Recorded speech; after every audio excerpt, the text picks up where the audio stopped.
എല്ലാവർക്കും നമസ്കാരം. ഇന്ന് ഞാൻ ഉണ്ടാക്കാൻ പോകുന്നത് ഒരു നെല്ലിക്ക അച്ചാറാണ്. വറുത്ത നെല്ലിക്ക, അതാണ് ഈ അച്ചാറിൻ്റെ പേര്. സാധനങ്ങൾ എന്തൊക്കെയാണെന്ന് നോക്കാം. നെല്ലിക്ക ഒരു മീഡിയം സൈസ് 10 എണ്ണമാണ് ഞാൻ എടുത്തിരിക്കുന്നത്. ഉപ്പ് ആവശ്യത്തിന്, മല്ലിപ്പൊടി, മുളക് പൊടി, ഉലുവാപ്പൊടി, ഇത് വളരെ കുറച്ച് മതി, കായംപൊടി, പിന്നെ നല്ലെണ്ണയിലാണ് ഞാൻ ഇത് ഉണ്ടാക്കുന്നത്. ഈ അച്ചാർ നല്ലെണ്ണയിലായിരിക്കും സ്വാദം ഉണ്ടാകും. നമുക്ക് നോക്കാം എങ്ങനെയാണ് ചെയ്യാം. ആദ്യം പാനിൽ എണ്ണ ഒഴിച്ച് ഒരു 2.5 ടേബിൾ സ്പൂൺ എണ്ണയാണ് ഉപയോഗിക്കുന്നത്. എണ്ണ നന്നായി ചൂടായ ശേഷം നമുക്ക് നെല്ലിക്ക ഇട്ട് കൊടുക്കാം. നെല്ലിക്ക നന്നായിട്ട് വറുത്ത് കിട്ടണം.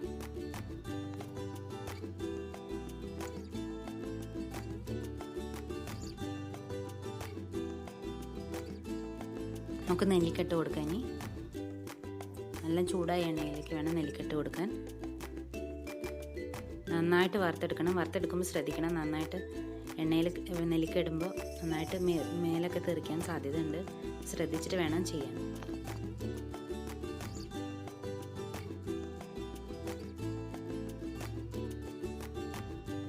നമ്മൾ നന്നായിട്ട് ഇളക്കി കൊടുക്കണം, അല്ലെങ്കിൽ നന്നായിട്ട് വേവില്ല. ഒരു സൈഡ് മാത്രമായിട്ട് വേവും. അപ്പോൾ ഇളക്കി കൊടുത്താലേ എല്ലാ സൈഡും ഒരേപോലെ നല്ല ഫ്രൈ ആയിട്ട് കിട്ടുള്ളൂ. നല്ല ഫ്രൈ ആയാലേ ഇതിന് സ്വാദം ഉണ്ടാവുള്ളൂ. എല്ലാം ഇടയ്ക്കിടയ്ക്ക് നന്നായിട്ട് ഇളക്കി കൊടുക്കുക.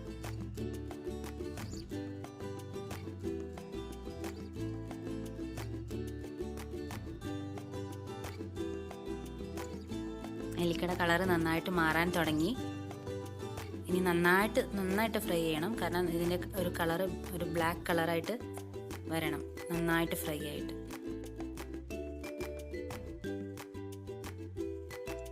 ഇപ്പോൾ ഇത് നന്നായിട്ട് ഫ്രൈ ആയി തുടങ്ങി. ഇനിയും കുറച്ച് നേരം കൂടി നമുക്ക് വയ്ക്കാം, നന്നായിട്ട് ഫ്രൈ ആവട്ടെ. നെല്ലിക്ക നന്നായി ആയ ശേഷം, നല്ല ബ്ലാക്ക് കളറായ ശേഷം നമുക്ക് സ്റ്റൗ ഓഫ് ചെയ്യാം. എന്നിട്ടാണ് നമ്മൾ പൊടികൾ ഇട്ട് കൊടുക്കണം. ആദ്യം മല്ലിപ്പൊടി, പിന്നെ കുറച്ച് ഉലുവാപ്പൊടി, കായംപൊടി, മുളക് പൊടി, ഇതൊക്കെ ഇട്ടിട്ട് നന്നായിട്ട് ഫ്രൈ ചെയ്യണം.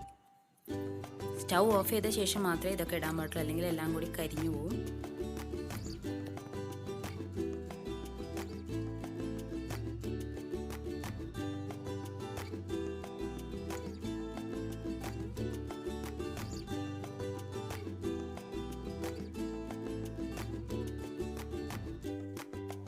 കായംപൊടി നന്നായിട്ട് ചേർക്കാം നമുക്ക്, നല്ല ഫ്ലേവർ ഉണ്ടാവുള്ളൂ.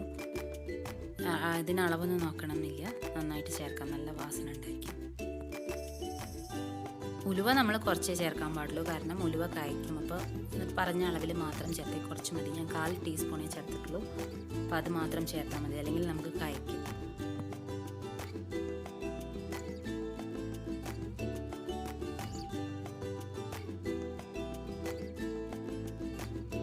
ഇനി നമുക്ക് മുളക് പൊടിയും കൂടി ഇടാം.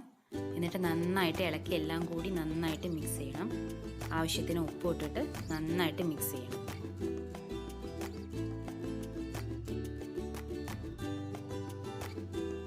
ഇനി ഉപ്പ് ചേർത്ത് കൊടുക്കാം.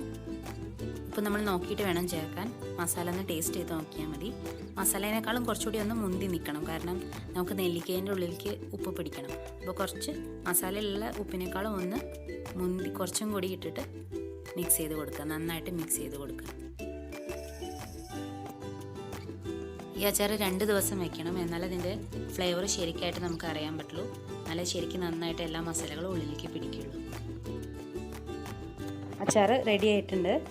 ഇത് നമ്മൾ ചൂടാറിയ ശേഷം മാത്രമേ ബോട്ടിലാക്കി സൂക്ഷിക്കാൻ പാടുള്ളൂ. പിന്നെ സ്പൂൺ കൊണ്ട് എടുക്കുമ്പോഴും ശ്രദ്ധിക്കുക, ഈർപ്പമില്ലാത്ത സ്പൂൺ വെച്ചിട്ട് എടുക്കണം, അല്ലെങ്കിൽ കേട് വരാൻ ചാൻസ് ഉണ്ട്. അപ്പോൾ നിങ്ങൾക്ക് ഈ വീഡിയോ ഇഷ്ടമായിട്ടുണ്ടെങ്കിൽ തീർച്ചയായിട്ടും നിങ്ങൾ ട്രൈ ചെയ്ത് നോക്കുക. എൻ്റെ ചാനൽ ഇഷ്ടമായിട്ടുണ്ടെങ്കിൽ സബ്സ്ക്രൈബ് ചെയ്യുക. Thank you.